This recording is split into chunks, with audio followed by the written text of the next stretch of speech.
हरि बोल हरि बोल हरि बोल हरि बोल। निताय गौर प्रेमानंदे हरि हरि बोल। जय जय श्री राधे श्याम। गुरवे गौरचंद्राय राधिकायै तदालये कृष्णाय कृष्ण भक्ताय तद्भक्ताय नमो नमः। हरे कृष्णा। जय जय श्री राधे। तो आइए आज हम चर्चा करते हैं आनंद और आनंद के स्रोत पर।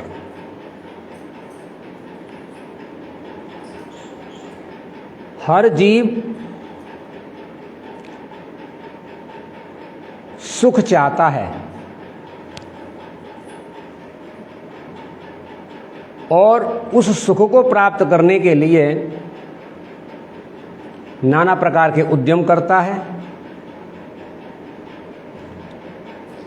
उसे सुख चाहिए,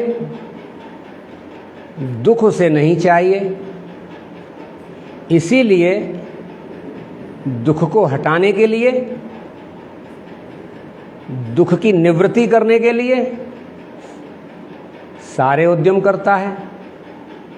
चाहता वह सुख है, दुख नहीं चाहता, तो दुख को हटाना, दुख की निवृत्ति करना और सुख को प्राप्त करने का सारा मानवीय जीवन का उद्देश्य यही होता है। लेकिन सत्यता कुछ अलग हो जाती है। जीवन से दुख जाता नहीं है और जीवन में कभी सुख पूर्ण रूप से आता नहीं है। दुख कभी हटता नहीं है और सुख कल्पना देता है। पूर्ण रूप से सुखी कोई होता नहीं है। किसी भी जीव को पूछो, किसी भी मनुष्य को पूछो, क्या आप पूर्ण सुखी हैं? आप सुखी हैं? उत्तर में यही निकलता है, प्रभु भगवान मत पूछो, मैं बहुत दुखी हूं। बहुत दुखी हूं ऐसा कहता तो है, लेकिन यह प्रयत्न नहीं करता कि उस दुख का कारण क्या है। सुख उसे मिलेगा या नहीं मिलेगा, सुख क्या वस्तु है यह भी नहीं जानता। शास्त्रों में भगवान श्री कृष्ण के मुखारविंद से, श्रीमद् भागवतम में इस बात को पूर्ण रूप से बताया गया है कि यह संसार सुख का घर नहीं है, यह दुखालयम है। दुखालयम अशाश्वतम। आलयम संग्रह, आगार, स्टोर। जैसे जहां हम पुस्तकों को इकट्ठा करते हैं उसे हम पुस्तकालय बोलते हैं। जहां हम शस्त्रों को इकट्ठा करते हैं उसको शस्त्रागार या शस्त्रालय बोलते हैं। देवताओं की विभिन्न विग्रहों को जहां हम रख करके पूजा करते हैं उसको देवालय बोलते हैं। लेकिन सत्यता यह पूरा का पूरा संसार दुखालय है। इस दुखालय में कोई सुख ढूंढ रहा है तो वह भटक रहा है।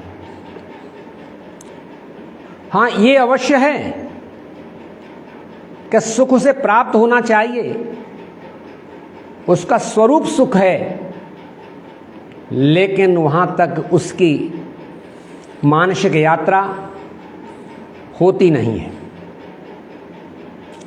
जीव को इसी जीवन में पूर्ण सुख, पूर्ण आनंद की प्राप्ति हो सकती है, लेकिन उस मार्ग का वह अन्वेषण नहीं करता। आप विचार करें कि पूर्ण सुख की प्राप्ति कैसे हो सकती है। पूर्ण सुख है क्या? पूर्ण सुख का नाम है आनंद। पूर्ण सुख का नाम क्या है? आनंद। उस आनंद की प्राप्ति के लिए उसने कोई प्रयत्न नहीं किया। एक छोटा सा प्रसंग सुनाते हैं। व्यासदेव ने, जो भगवान के सत्यावेशावतार हैं, इस प्रकृति के अंतर्गत पूर्ण सत्य को प्रकट कर दिया। प्रकृति के साथ में परमेश्वर भगवान के सत्य को प्रकट किया उन्होंने। 4 वेद, 4 उपवेद, 6 शास्त्र, 18 पुराण, 108 उपनिषदों का इस विशाल संग्रह व्यासदेव ने दिया। ज्ञान का विशाल भंडार, पूर्ण भंडार उन्होंने दिया। लेकिन स्वयं व्यासदेव जी भी प्रसन्न नहीं हो पाए। वह विचार करते हैं कि मैं पूर्ण संतुष्ट नहीं हूं। मैं ऐसा महसूस करता हूं कि मैं अकृतार्थ हूं। मैं जीवन में कृतार्थ नहीं हुआ। कारण क्या हो सकता है, समझ में नहीं आ रहा। व्यासदेव शिला पर बैठे हुए विचार करते हैं, वह क्या कमी रह गई जिसके कारण मैं कृतार्थ नहीं हो रहा हूं, मेरा मन कृतार्थता को प्राप्त नहीं कर रहा। शिला पर बैठे हैं, संध्या काल का समय है। चेतना को अंतर्भूत किया और विचार किया कि मैंने समग्र सत्य का पालन किया, तब ब्रह्मचर्य आदि के साथ में मेरा जीवन है, फिर भी मैं कृतार्थ नहीं हूं। क्या कारण हो सकता है? तो व्यास के हृदय में एक बात आई। ऐसा तो नहीं है कि मैंने समग्र सत्य को प्रकट किया हो, लेकिन सत्य स्वरूप भगवान के विषय में मैंने कोई चर्चा नहीं की, भगवान का प्रत्यक्ष, भगवान का वर्णन नहीं किया। और व्यास के मुख से निकल गया, किम वा भागवता धर्म न प्रायेण निरूपिता प्रिय परम हंसानाम त एव ही अक्षुत प्रिय। परमहंसों को जो प्रिय है, अक्षुत भगवान की जो लीला और कथाएं हैं, उनका वर्णन मैंने प्रत्यक्ष रूप से नहीं किया। ईश्वर, जीव, प्रकृति, ब्रह्म, ब्रह्म ज्योति, पुरुष आदि का वर्णन किया, लेकिन अक्षुत भगवान का वर्णन मैंने, ऐसा तो नहीं है। उसी समय जब जिज्ञासा ये उत्पन्न हुई, आकाश मार्ग से नारद जी पधारते हैं। वीणा पाणी श्रीमन नारायण श्रीमन नारायण श्रीमन नारायण करते हुए आकाश मार्ग से प्रकट हुए।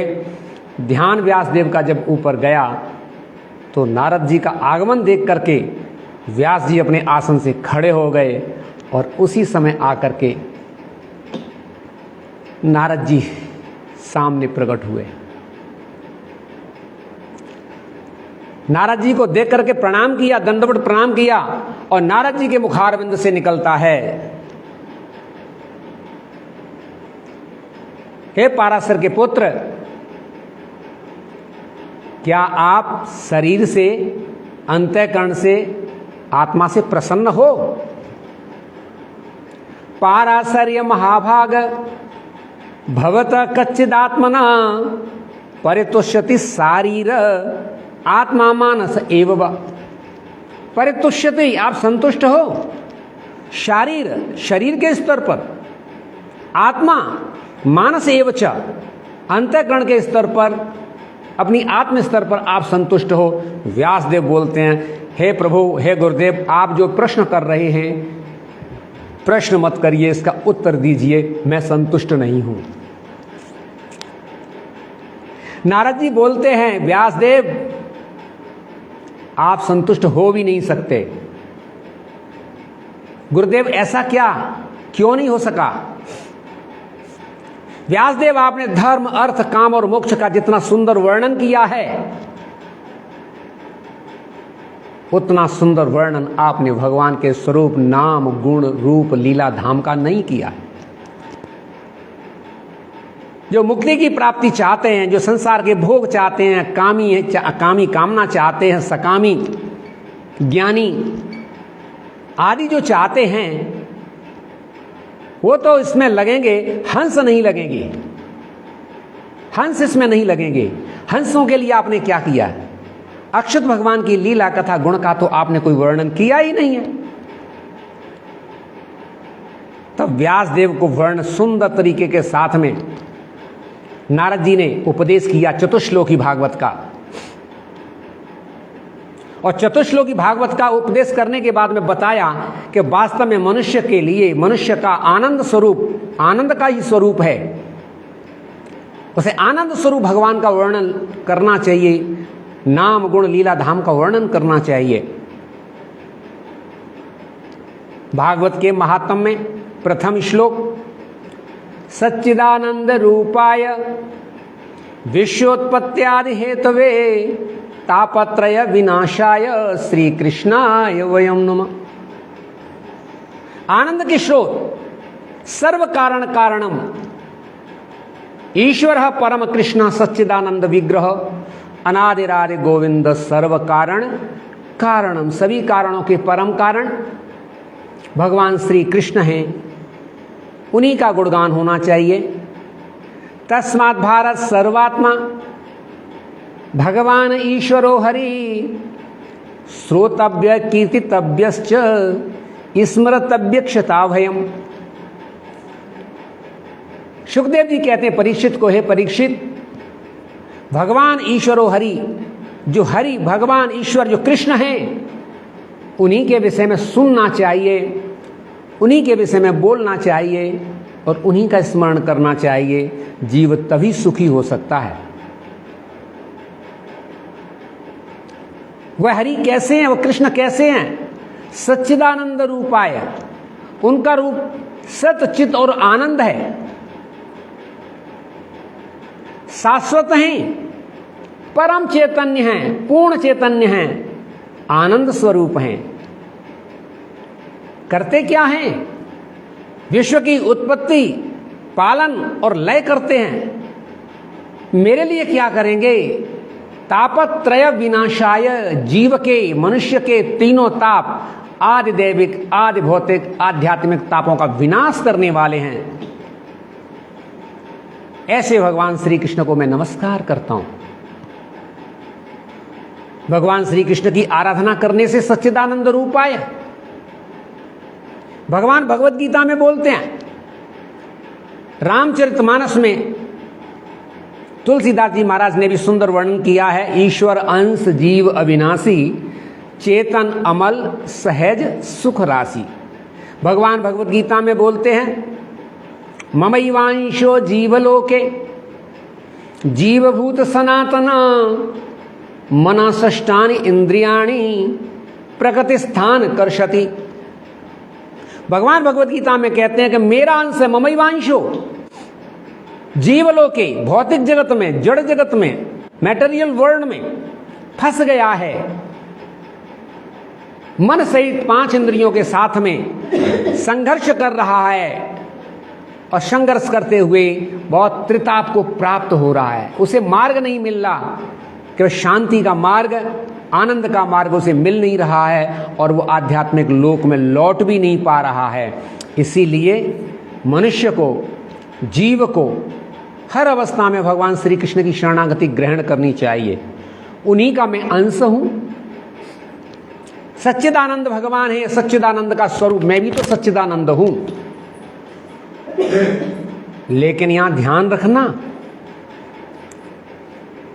भगवान विभु सच्चिदानंद हैं और हम अणु सच्चिदानंद हैं। हमारा भगवान के साथ संबंध क्या है? इस बात को चैतन्य महाप्रभु ने, जो स्वयं साक्षात भगवान हैं, जो भक्त के रूप में आए हैं, हमें बताया। जीवेर स्वरूप होय कृष्णेर नित्यदास, जीव का स्वरूप है कृष्ण का नित्य दास होना। जब जीव भगवान श्री कृष्ण की शरणागति ग्रहण कर लेता है, उनको प्रसन्न करने का प्रयत्न करता है, उनके नाम रूप गुण लीला धाम में अपने मन को लगाता है, तो भगवान तो परम दयालु हैं। जहां गए पुकारे, जिसने भी पुकारा है कृष्ण वहां पर हैं। कृष्ण उसके अंतःकरण में विराजमान होते हैं। भगवान भगवत गीता में बहुत चतुश्लोकी गीता में बताते हैं कि मैं उसके अंतःकरण में प्रवेश करके उसके अज्ञान अंधकार को फाड़ देता हूं और उसे प्रकाशित कर देता हूं। उसका स्वरूप वो जान जाता है। तो अंततो गत्वा हमें क्या करना चाहिए? जीवन का आराध्य बना देना चाहिए। हमें अपने पूरी मानसिक शक्ति को भगवान की तरफ मोड़ देना चाहिए। भगवान को जानने के लिए भगवत गीता भगवान के मुखारविंद से निकली है। श्रीमद् भागवतम भगवान के लिए बोली गई है। संत निरंतर गुणगान करते हैं। हमें संत की, गुरु की, साधु की, शास्त्र की शरणागति ग्रहण करनी चाहिए।